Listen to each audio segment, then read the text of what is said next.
Nós estamos numa série de mensagens intitulada Princípios e Fortalezas e temos entendido que se não aplicamos os princípios da palavra de Deus, não vencemos as fortalezas, os levantes do inferno. Então nós estamos nesse processo de compreender que Canaã, ela não é um território que está fora, mas Canaã é um território que está dentro de nós. A conquista de Canaã para os hebreus, ela simboliza, Márcio, a conquista da nossa alma. É a nossa alma que está infestada de inimigos, de fortalezas, de reis, que precisa ser conquistada para vivermos a plenitude do Senhor. Eu conheço pessoas que elas fizeram tantas coisas, tantas ações, tantas decisões para viverem, Edson, a conquista dessa plenitude e continuam patinando. Por quê? Porque elas não compreenderam que o que vai fazer com que eu e você venhamos viver, romper nesta plenitude é o quanto nós estamos dispostos em vencer os inimigos da nossa alma e aplicar estes princípios que nos levam a esta vitória.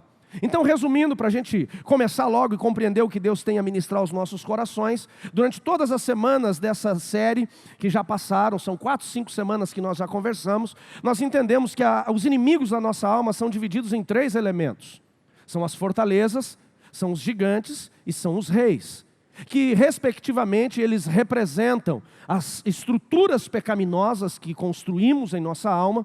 E quando falamos de estruturas pecaminosas, é aquilo que as nossas escolhas, que as nossas decisões, ou até que as heranças das nossos familiares deixaram em nós. E já falei para vocês que não viveremos mais com a vitória, e bom vê-lo aqui, não viveremos vitória na nossa vida, não viveremos conquistas, se nós não aprendermos a vencer orgulho, não aprendemos a vencer pecado, e não aprendemos a vencer a desobediência. Os 3 minadores, os 3 geradores de destruição e fracasso é pecado, orgulho e desobediência. Eu poderia aumentar essa lista para outras coisas, mas eu resumo em 3 situações. O orgulho, a Bíblia diz que precede a queda. O pecado, ele traz morte, o salário do pecado é a morte. E a desobediência não nos permite acessar o favor de Deus. Se ouvir e obedecer, as bênçãos te perseguirão. Se desobedecer, as maldições te perseguirão. Quando falamos de gigantes, nós estamos falando de pecados. Quando falamos de gigantes, nós estamos falando dessas estruturas pecaminosas que nos fazem humilhação, que nos aprisionam.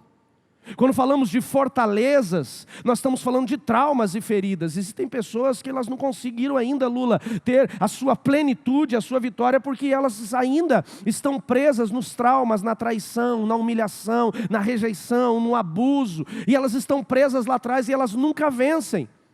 E elas continuam patinando e não sabem por quê, porque elas não conseguiram colocar essas fortalezas no chão.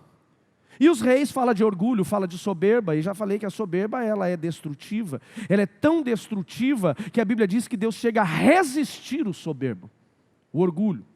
E são esses 3 inimigos que estavam em Canaã, que Josué, que tipifica o Espírito Santo, conduz o povo a vencê-los, a colocarem eles no chão.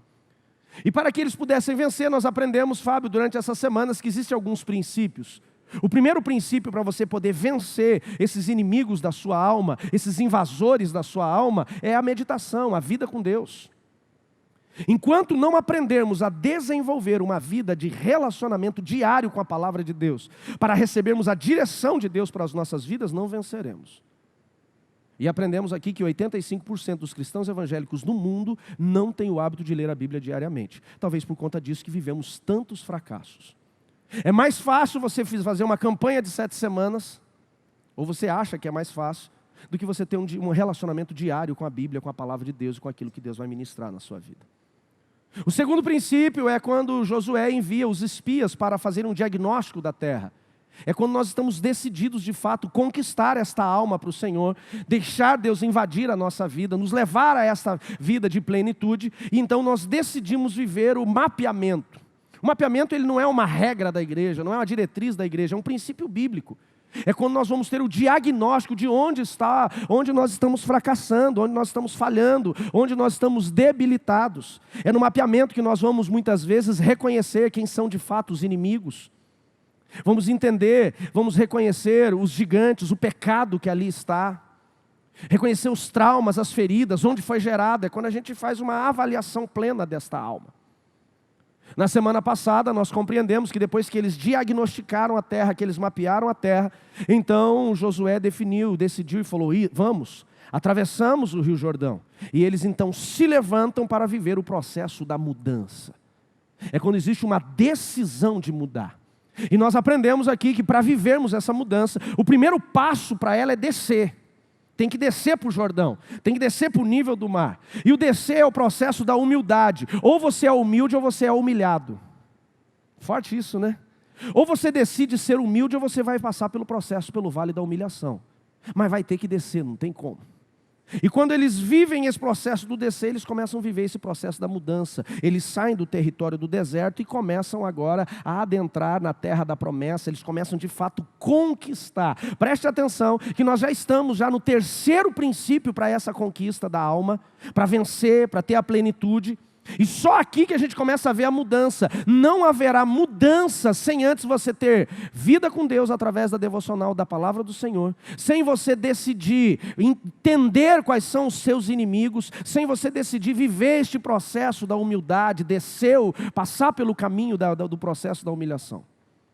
Quando eles decidem descer para o Rio Jordão, então eles atravessam. Então eles vão viver de fato aquilo que Deus tem para a sua vida. Depois que eles decidem viver esse processo de humilhação, de descer, de mudança, então entramos no capítulo 5, no verso 1. E o capítulo 5, no verso 1, me chama muita atenção, eu quero pedir que você volte lá, porque ao eles tomarem as suas posições, Silvio, ao começarem a tomar as suas posições de mudança, Ivan, começa a ter resultados. É aqui que alguns, infelizmente, Sebastião, param. O cara começa o processo. Ele começa a ter vida com Deus, relacionamento com a palavra. Ele começa a viver o processo do diagnóstico, entender as suas debilidades, suas fraquezas, seus pecados. Ele começa a viver o processo da humilhação, ele desce. Ele começa a atravessar o território, ele vai mudando. E quando ele começa a mudar, diga comigo, toda mudança gera um resultado. Quando ele começa a mudar, tem resultado. Qual que é o resultado que acontece aqui? Olha comigo o verso 1. Diz assim: todos os reis amorreus, diga comigo, inimigos. Todos os reis amorreus, os inimigos que habitavam ao oeste do Jordão, todos os reis cananeus que viviam ao longo do litoral, souberam que o Senhor tinha secado o rio. Quando eles atravessaram o Jordão, de novo o rio secou, igual ao Mar Vermelho. Eles passaram a seco, de novo uma manifestação sobrenatural de Deus. Aqueles reis ficam sabendo, de longe, Neide, eles estão olhando, vendo isso. E o que aconteceu quando eles enxergaram isso? A Bíblia diz: por isso desanimaram e perderam a sua coragem. Na versão King James diz: e perderam o seu ânimo e se encheram de medo por causa deles. Olha para mim e deixa eu dizer uma coisa: quando você decide mudar, aquilo que estava dominando a sua alma começa a perder. Eu quero ouvir um glória a Deus mais alto.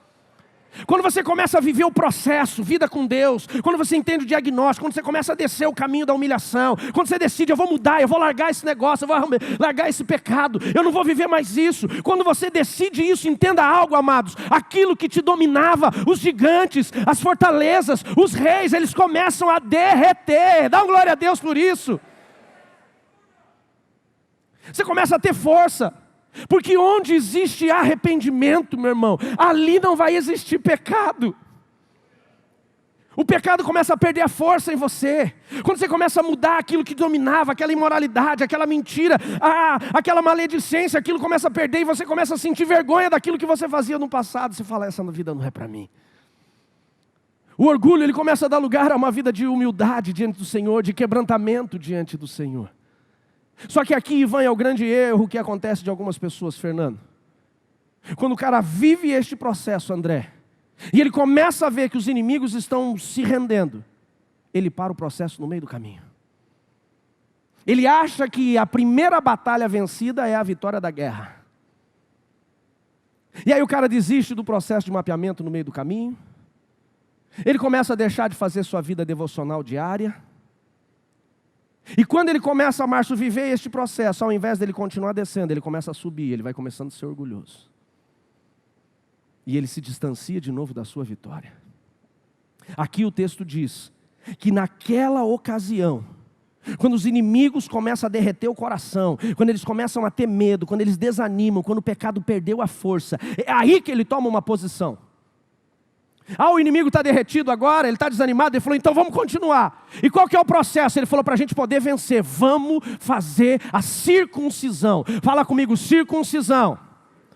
Diga, representa santidade. O processo de você vencer os inimigos da sua alma, preste atenção nisso. Não é simplesmente você começar a viver os princípios, os primeiros princípios, é você continuar vivendo o processo. É aqui, André, que está o segredo. Quando os inimigos começam a desanimar, quando o coração dos inimigos começa a derreter, então ele fala, agora nós vamos limpar tudo que tem que ser limpo. Nós vamos nos santificar. O que era a circuncisão? Eu vou falar numa linguagem aqui que não venha a ofender os pequenos, mas eu creio que todo mundo entende. Todo mundo mais ou menos sabe o que é uma circuncisão? A circuncisão era um processo cirúrgico que Deus pede como aliança para o povo judeu, representa a aliança de Deus com o seu povo, onde pegava o menino e cortava o prepúcio do seu membro, o excesso de pele do seu membro. Deveria ser feito isso no 8º dia de vida. Essa é a lei, o mandamento de Deus para o judeu. Corta-se ali o prepúcio, e ali então tem um sinal, uma marca da aliança de Deus com o seu povo. A Bíblia diz que até o povo que estava no Egito foi feito isso. Porém, quando eles saíram do Egito e os filhos que nasceram no deserto não foram circuncidados. Então tinham homens de 40 anos que não tinham a marca desta aliança. Entenda uma coisa, se você não tiver aliança com Deus, não conquista nada em Deus. Vou repetir. Se você não tiver aliança com Deus, não existe uma possibilidade de você encontrar uma marca, ou você encontrar o favor de Deus, a conquista em Deus. Ele para, dirigido por Deus, ele diz, não vamos entrar na terra, não tem conquista se a gente não fizer esse processo de circuncisão.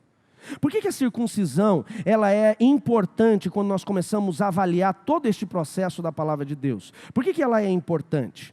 Vamos pegar alguns pontos aqui que é fundamental. Deixa eu levantar um pouco aqui, senão eu não consigo enxergar. Quando nós começamos a falar de circuncisão, nós começamos a falar de um processo cirúrgico. Circuncisão é um processo cirúrgico. Está falando aqui de cirurgia. E todo o processo de cirurgia nós precisamos entender que ele é traumático e doloroso. Viver santidade, Maiara, é um processo que você vai ter que abrir mão de alguma coisa. A circuncisão, ela era um processo cirúrgico onde ela iria cortar o excesso de carne. Fala comigo, carnalidade. Aqui tipifica exatamente aquilo que eu e você precisamos viver na nossa vida. Quando nós estamos falando de circuncisão, nós estamos falando de uma marca de Deus que vai revelar a intimidade, que vai revelar a identidade do cara, removendo o excesso de carne. Tira a pele que vai dificultar a intimidade. Quando eu falo de intimidade, todo mundo entende. Se o cara tem muita pele, não tem intimidade. Ok? Estão entendendo? Não preciso entrar no detalhe. Quando, a gente pergunta, vai que o cara não entende, fica naquela situação ali, eu não quero ser tão assim, né? Quando você remove o excesso de carne, você está facilitando a limpeza. Quando você remove o excesso de carne, você evita doenças. A santidade é exatamente isso. Quando eu e você decidimos viver um processo de santidade em Deus, nós estamos agora entrando num lugar de intimidade. Nós tiramos a nossa carnalidade que não deixa a gente ter acesso com Deus. Livro de 1 Samuel, capítulo 28, verso 3, 4 e 5, se eu não me engano. Ele fala o quê? Ele fala de Saul, um rei carnal que se afastou de Deus. Fala de Saul, de um rei carnal que estava totalmente rebelde aos princípios e aos mandamentos do Senhor, que vai para uma guerra com os filisteus, inclusive a sua última batalha, Luciano. E quando ele está indo para a batalha, ele tem medo dos inimigos. Ele dizia agora, se eu morro. Ele falou, preciso ouvir Deus. Então, Cristiano, a Bíblia diz que Saul, o rei carnal, ele procurou ouvir Deus no Urim Tumim, nas pedras da sorte do colete sacerdotal. Deus não falou com ele. Ele procurou Deus através dos profetas. Deus não falou.